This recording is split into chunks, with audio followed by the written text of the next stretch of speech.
بسم اللہ الرحمن الرحیم۔ السلام علیکم ورحمۃ اللہ وبرکاتہ۔ بسم اللہ الرحمن الرحیم۔ عزیز طلباء اکرام، ایم اے اسلامیات کے مضمون اسلام اور جدید معاشی افکار و تحریکات کا آج ہمارا سبق نمبر 14 ہے، جس کا عنوان ہے امام ابو عبید القاسم اور ان کے معاشی افکار کا جائزہ۔ کیونکہ پچھلے سبق میں بھی ہم نے اسی عنوان سے متعلق گفتگو کی تھی، تو آج کا سبق پچھلے سبق کا حصہ دوم کہلائے گا۔ تو نیا سبق شروع کرنے سے پہلے ہم گزشتہ سبق کا خلاصہ دیکھتے ہیں۔ تو پچھلے سبق میں ہم نے امام ابو عبید القاسم کی ابتدائی زندگی کے حوالے سے گفتگو کی تھی اور ان کی تاریخ پیدائش کے بارے میں تبصرہ کیا تھا۔ ایسے ہی ان کی قاضی کی حیثیت ہم نے پڑھی تھی، اور اساتذہ اور ان کے تلامذہ کے بارے میں ہم نے گفتگو کی تھی،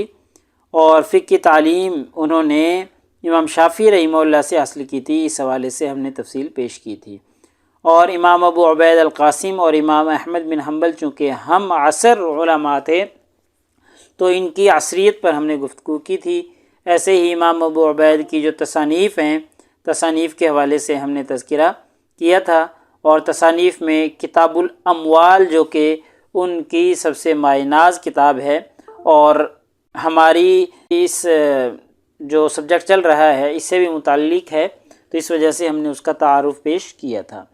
اور کتاب الاموال میں جو مصنف نے امام ابو القاسم نے معاشی اصول ذکر کیے ہیں، ان کا تذکرہ کیا تھا۔ تو یہ سارا کچھ یعنی گویا کہ ہم نے امام ابو عبید القاسم کا تعارف پچھلے سبق میں پڑھا ہے۔ تو آج کے اس سبق میں انشاءاللہ ہم امام ابو عبید القاسم کے معاشی افکار کے حوالے سے گفتگو کریں گے کہ ان کے معاشی افکار کون کون سے ہیں، اور انہوں نے اپنی کتابوں میں کون سے معاشی افکار کا تذکرہ کیا ہے۔ تو چلیے اب ہم امام ابو عبید القاسم کے معاشی افکار کا جائزہ لیتے ہیں۔ تو معاشی افکار میں سب سے پہلا جو نقطہ ہے یا سب سے پہلی چیز جو انہوں نے ذکر کی ہے وہ ہے عشور۔ عشور کی تعریف کیا ہے؟ عشور کی تعریف ہے کہ وہ تاجر جو ملک کے اندر آتے ہیں مال لے کر، یعنی غیر ملکی تاجر ہوتے ہیں، ملک میں مال لے کر آ رہے ہیں، درآمد کر رہے ہیں، تو پھر حکومت ان سے ٹیکس وصول کرتی ہے، تو اس ٹیکس کو عشور کہا جاتا ہے۔ تو اس کے بارے میں عشور جو تجارتی ٹیکس ہوتا ہے جسے کہا جاتا ہے، تو اس کے بارے میں ان کی مختلف آراء ہیں۔ پہلا یہ ہے کہ سوال عشور کتنا وصول کیا جائے۔ امام ابو القاسم کی رائے کیا ہے کہ کتنا عشور جو ہے وہ وصول کیا جائے گا تاجروں سے؟ تو امام ابو عبید القاسم نے یہ رائے دی ہے کہ جو عشور لیا جائے گا تاجروں سے، وہ جو ذمی ہیں ان سے 5% اور جو اہل عرب ہیں ان سے 10% لیا جائے گا، چونکہ حضرت عمر رضی اللہ تعالیٰ عنہ اپنے زمانہ میں ایسا ہی کیا کرتے تھے، تو ان کی رائے بھی یہی ہے۔ ایسے ہی انہوں نے کم از کم جو عشور کی مقدار ہے اس کا تعین کیا ہے، اور ان کی رائے ہے کہ کم از کم جو ہے نا، جب تک 100 درہم مال کی قیمت نہ ہو جائے جو تجارت کے لیے لایا جا رہا ہے، اس وقت تک نہیں لیا جائے گا۔ ہاں 100 درہم ہو گئی یا 100 درہم سے زیادہ ہو گئی تو پھر ان سے جو ہے وہ عشور لیا جائے گا، ٹیکس لیا جائے گا۔ ان کا کہنا ہے کہ حضرت عمر رضی اللہ تعالیٰ عنہ بھی ایسا ہی کیا کرتے تھے۔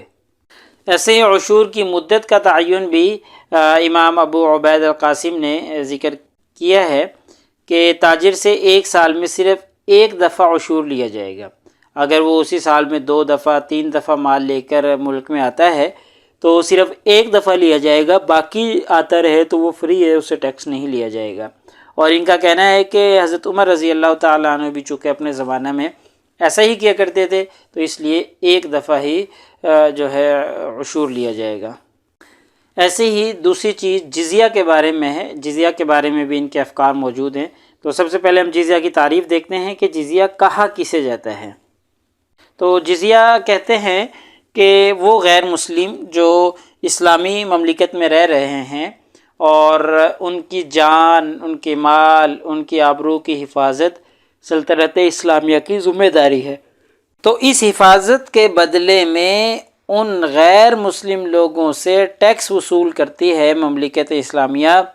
تو اسی ٹیکس کو جزیہ کہا جاتا ہے۔ یعنی جو غیر مسلم رہ رہے ہوتے ہیں ان کو ذمی بھی کہا جاتا ہے، تو ذمیوں سے جو رقم لی جاتی ہے اس کو جزیہ کہا جاتا ہے۔ اب سوال یہ ہے کہ جزیہ کن سے لیا جائے گا؟ تو اس میں امام ابو عبید القاسم کی رائے یہ ہے کہ یہ صرف بالغ مردوں سے لیا جائے گا،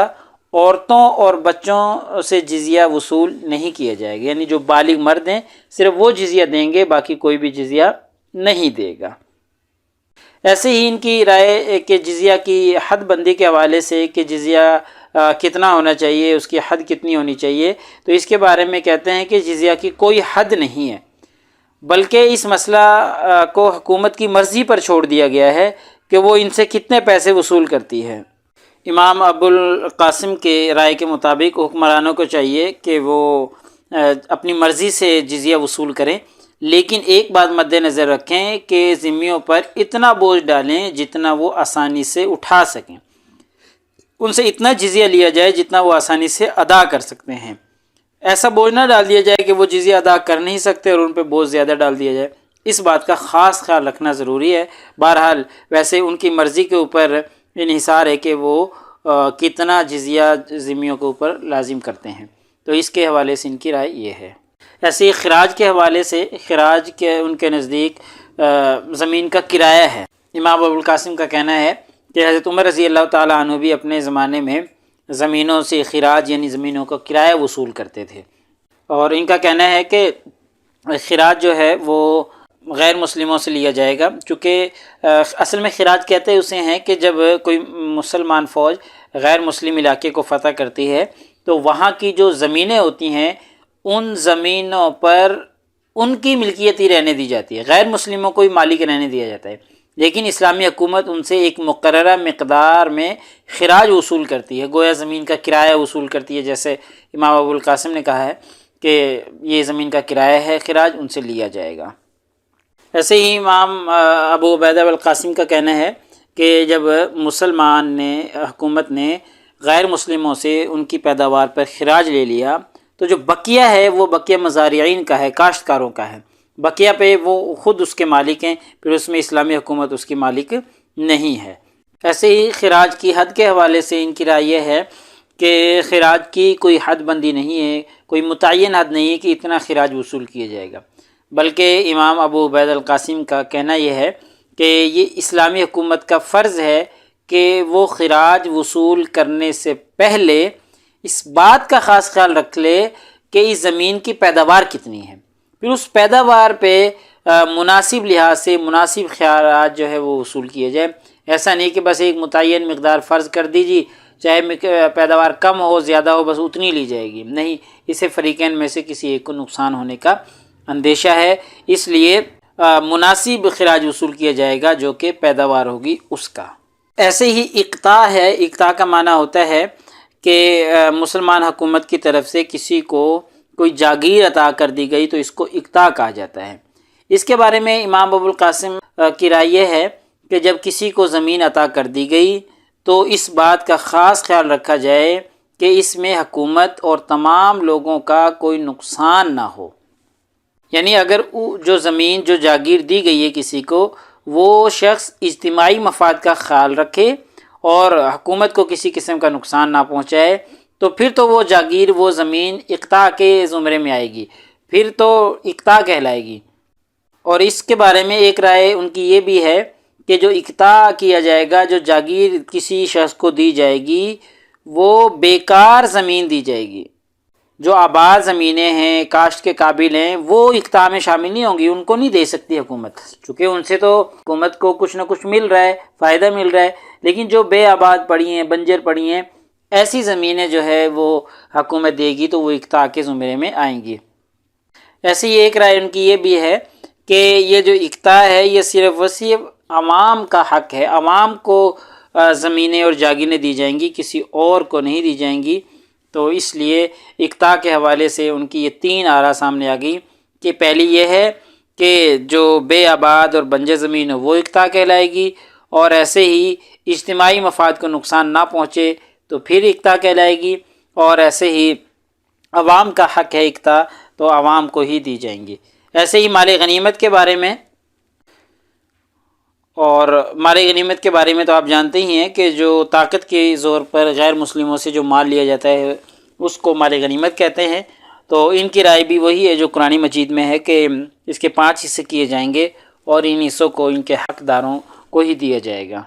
ایسے ہی فے کے مال کے حوالے سے بھی ان کی رائے یہ ہے کہ اس کے بھی 5 حصے کیے جائیں گے، اور اصل میں یہ عوام کا حق ہے۔ اور فے کا مال کہتے ہیں کہ مسلمان فوج جنگ کرنے گئی لیکن جنگ نہیں ہوئی، جنگ نہیں کی اور انہوں نے ہتھیار ڈال دیے، اس صورت میں جو ان کا مال و اسباب ہاتھ آتا ہے اس کو مال فے کہا جاتا ہے۔ ایسے ہی حمی کے حوالے سے ان کی رائے یہ ہے کہ چونکہ حمی کہتے ہیں کہ کسی چیز کو اپنے لیے مخصوص کر لینا اور دوسرے کی مداخلت کو اس میں بند کر دینا۔ نبی کریم صلی اللہ علیہ وسلم کی حدیث مبارکہ ہے کہ غلام کو حمی قرار دینے کا حق صرف اور صرف اللہ تعالیٰ کے پاس ہے اور اس کے رسول کے پاس ہے، یعنی اپنے لیے مخصوص کرنا اور دوسروں کی مداخلت کو بند کرنا، اس کا حق صرف اور صرف اللہ اور اس کے رسول کے پاس ہے۔ لیکن امام ابو عبید القاسم اس کی وضاحت کرتے ہیں اور وہ کہتے ہیں کہ اگر کہیں مجاہدین کے گھوڑے گئے ہیں اور وہاں چراگاہ موجود ہے تو جب تک مجاہدین وہاں پر ہیں اس چراگاہ میں اپنے گھوڑے چرائیں اور دوسروں کے گھوڑوں کو منع کر سکتے ہیں، یعنی وقتی حمی جو ہے وہ ہو سکتی ہے۔ ایسے ہی کہیں پہ جانور ہیں زکوٰۃ کے، جب تک ان کو تقسیم نہ کر دیا جائے یا مستحقین تک نہ پہنچا دیا جائے، کسی چراگاہ میں وہ چر رہے ہیں تو اس چراگاہ میں دوسروں کی ممانعت کی جا سکتی ہے، تو یہ بھی وقتی ہے۔ تو وقتی تو ہو سکتا ہے، اور باقی حق اللہ تعالیٰ کے پاس ہے، اللہ کے رسول کے پاس ہے کہ وہ کسی چیز کو اپنے لیے خاص کر لیں اور دوسروں کی مداخلت کو اس میں بند کر دیں، پابندی لگا دیں، یہ حق اللہ اور اس کے رسول کے پاس ہے، لیکن وقتی ہو سکتا ہے۔ حضرت عمر رضی اللہ تعالیٰ عنہ کا عمل بھی اس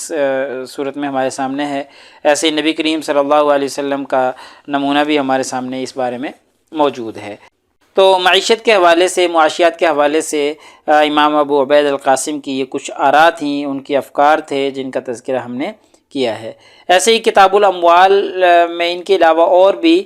دیگر اہم موضوعات سے متعلق مصنف نے گفتگو کی ہے، جن میں بیت المال کی آمدنی کے ذرائع کا ذکر کیا گیا ہے، ایسے ہی مال فے اور اس کی مختلف صورتوں کا ذکر کیا گیا ہے، زکوٰۃ کے احکامات کا ذکر کیا گیا ہے، ایسے ہی پیمانوں کا بیان ہے، یعنی پیمانے جن سے وزن کیا جاتا ہے یا ماپا جاتا ہے کسی چیز کو، ایسے ہی فے سے وظائف مقرر کرنے کا ذکر بھی کیا ہے، اراضی کی آباد کاری اس کا تذکرہ بھی ہم نے بھی کیا ہے، اور مفتوحہ علاقوں میں خراج لگانا، یعنی اس طرح کے اور بھی بہت سے موضوعات ہیں جن کے حوالے سے امام ابو عبید القاسم نے تذکرہ کیا ہے۔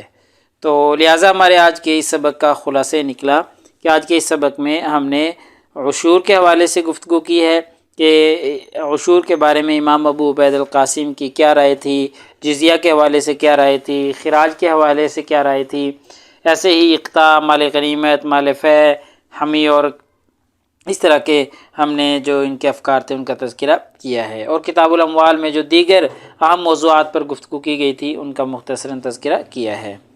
تو پیپر میں پوچھے جانے والے سوالات سے متعلق اگر ہم گفتگو کریں تو ایک یہی سوال کہ جی امام ابو عبید القاسم کے معاشی افکار بیان کریں، تو الحمدللہ یہ معاشی افکار آج کے سبق میں ہم نے بیان کر دیے ہیں۔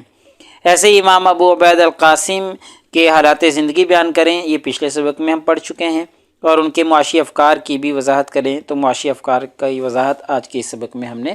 کر دی ہے۔ تو اگلے سبق نمبر 15 میں انشاءاللہ ہم اسی ترتیب سے چلتے رہیں گے، اور علامہ ابن حزم اور ان کے معاشی افکار کا جائزہ، تو انشاءاللہ اس موضوع سے متعلق اگلے سبق میں ہم گفتگو کریں گے۔ جزاکم اللہ خیر، السلام علیکم ورحمۃ اللہ وبرکاتہ۔ اللہ پاک آپ سب لوگوں کا حامی و ناصر ہو۔ اگلے سبق تک اجازت چاہتا ہوں۔ اللہ تعالیٰ آپ سب لوگوں کو کامیابیاں اور ترقیاں نصیب فرمائے۔